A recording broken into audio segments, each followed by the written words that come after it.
আমাদের ছাত্র সমাজ কাল রাত 10টা থেকে শুরু করে এখন পর্যন্ত ধানমন্ডি 32-এ অবস্থান করছে।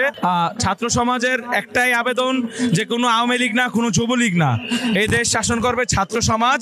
যেহেতু শত ছাত্রের রক্তের বিনিময়ে আমরা আজকে স্বাধীন হতে পেরেছি, এই কারণে আমরা এই কর্মসূচি আজকে পালন করছি, যাতে কোনো আওয়ামী লীগ বা কোনো কেউ যাতে আমাদেরকে এখানে কোনো স্বৈরাচার যাতে এখানে দাঁড়িয়ে থাকতে না পারে।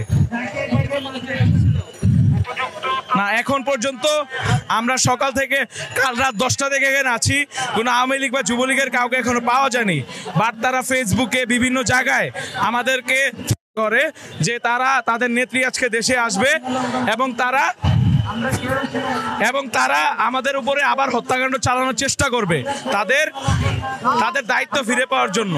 কিন্তু আমরা ছাত্র সমাজ কখনোই এত রক্তে কষ্টের বিনিময়ে স্বাধীনতা স্বৈরাচারের কাছে ফিরে যেতে দেব না। যেন এই জায়গাটাকে অস্থিতিশীল করতে না পারে, এই কারণে আমরা এখানে গতকাল থেকে আছি। আমরা কোনো দলের বিরস্থান করার কারণ হচ্ছে আমরা এই জায়গাটাকে কোনো ফ্যাসিজম শক্তিকে এই ঐতিহাসিক জায়গায় অস্থিতিশীল পরিবেশ সৃষ্টি করতে দেব না।